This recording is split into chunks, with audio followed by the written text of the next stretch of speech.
is the soundtrack to Happy Valley. You guys play the best music. Greatest music ever. You guys rock. Yeah. I'm gonna party tonight, 'cause honestly I just don't care. B94.5. It's all hit B94.5. We're here with Jeremy Rohmer, one of the most recent eliminees from America's Next Top Model, and we have him on the line right now. So, Jeremy, we're just going to go right into it. Tell us about your elimination. Definitely an unexpected elimination for me. Going into that photo shoot, even though I didn't really show it on TV, I was pretty confident about my photo, and I was expecting a good photo, but going up the panel, judges thought differently, and I guess it just wasn't my best photo. In the beginning, I did not think it was going to be me, because in the challenge, my team got second, so I had a point lead over Phil, Chris, Gianna, and Corey. And usually, depending on how well you do in the challenge, that's a big going home or staying factor. So when they lost the challenge, I was a little more confident, but I guess in the end, it didn't favor me. Speaking of the challenge photo, even though Kelly said you guys had the best photo, you didn't win because it lacked a female. Do you think you were robbed of that challenge win because of that? Yeah, well, if you watch the show, and I don't want to point fingers, but they never said that it was an all-girls clothing line. They just, in the beginning of the episode, they even showed this. They just said you're modeling off, I forgot the designer's name's clothing, and the person with the best photo wins. So we didn't think that we had to have a girl in our photo because we thought all the clothes there were designed by her. We didn't know only the girls' clothes. So it was a little upsetting. Wish that would have been made more clear, but it happens, you know, and that's just how it is. Now, we've watched you grow as a model during this competition. You came into this with pretty much zero experience. Tell us a little bit about more why you tried out. So the story is I'd never watched the show before this, and my mom watches it all the time. And I'd been walking into the living room, and she was just watching it, and I sat down for a second, and I was like, oh, this is that one modeling show, right, with all the girls? And she goes, yeah, it is. And I was like, well, why don't they ever have guys on the show? I feel like it'd be so much more interesting with guys. And I was like, I'd probably watch it if there was guys. And like right when I said that, on the TV, it said Tyra Banks is having open casting calls for the first ever guy-girl season. And me and my mom looked at each other and we just started laughing. And she's like, you should definitely go for that and just give it a try. Because I've always had an interest in modeling. I just didn't know really where to start. We just got all the papers done and like filled them out. And I went to LA and she got me to go. Because the day of, I wasn't even sure if I wanted to go. And she just was like, you should give it a try because you don't want to not do it and then look back and regret it. And I agreed and I went for it and I ended up getting picked. I was scared going into it, you know. Me and Mike Picosa, who's also known as the Ice Cream Man, we came into this with no modeling experience. So, I mean, I was talking to people like Chris Schellinger, who was the first one eliminated.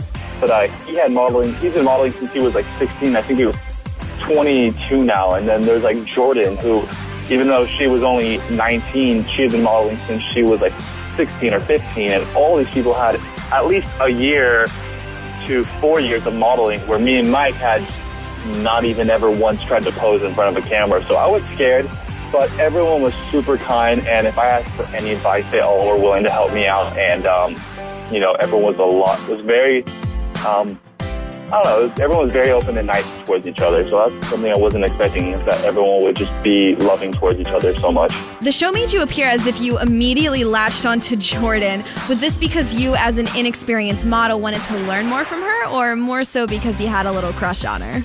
I did not latch onto her. They just happened to use every scene when we were in a room with each other. Like, I'm going to be honest, just like the very first day I met her, she caught my eye. I mean, she catches a lot of guys' eyes, and I just thought she was attractive.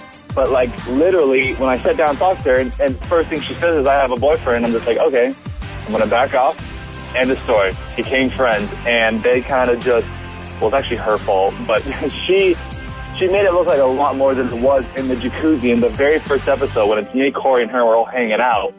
She blew that out of proportion, and I think it's just because, you know, she comes from a small town, so if any guy gives her attention, she automatically assumes they're in love with her. I think that's just what she thought with me, and so from that, and that's what really made everyone think that Jeremy has a crush on her. Well, on this last episode, your friendship with Jourdan kind of came to a boiling point during the photo shoot. Was it as intense as it looked, or was it also just the magic of editing? It was a little intense. The day, so what happened was we're all just hanging out, and we're kind of just sitting around, not really doing much, and I'm a joking guy. I like to have fun and mess around, whether it's towards a guy or girl. And I just walked up to Jourdan, and as a joke, I was just like, hey, I was like, remember when we kissed? And, like, that's a joke. Like, it's funny. Like, shouldn't have been taken as anything else. And she blew it up and took it super serious. And that just upset me. And they didn't show everything she said, but she said a lot more than they showed on TV. And other stuff she said really is what upset me. And so it was kind of a big deal. But it didn't affect me as much as they played it off to be. So I'm a strong guy, and I'm not going to let a girl get to my head like that. So before we do these interviews, we like to go online and see how fans are reacting, and you by far are the most GIFable contestant. The fans seem to love making GIFs of you from the show. What's it like going from a normal guy to having such a large fan base? I don't know. I have a lot of people, backing me up and supporting me, which is great. But at the same time, of course, there's people who don't like me and who don't agree with me as a model and all this stuff.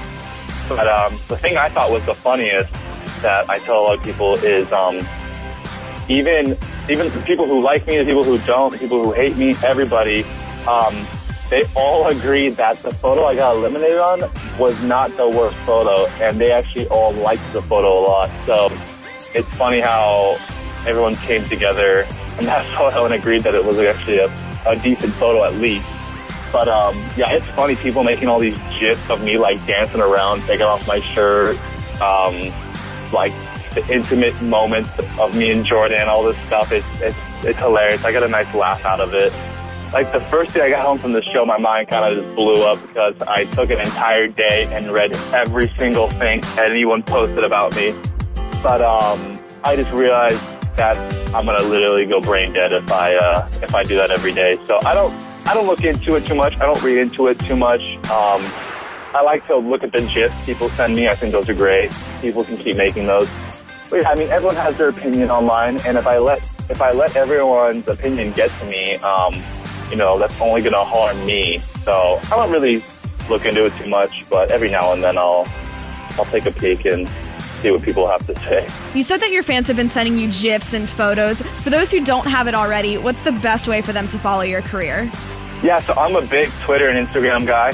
So they can just find me on Twitter. My Twitter name's it's Rohmdog with 2 G's. It's ROHMDAWGG. That's my Twitter name. And then my Instagram is just Jeremy Rohmer. I think I'm the only one on Twitter who has that. Instagram who has that name. So that's where they can find me. I'm much of a Facebook guy.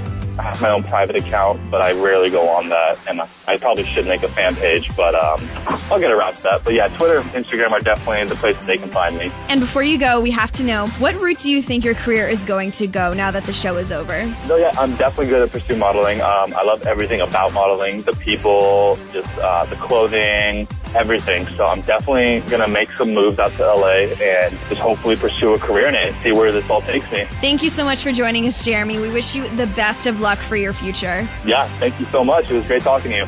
Like us on Facebook at B94.5 Morning Zoo Crew.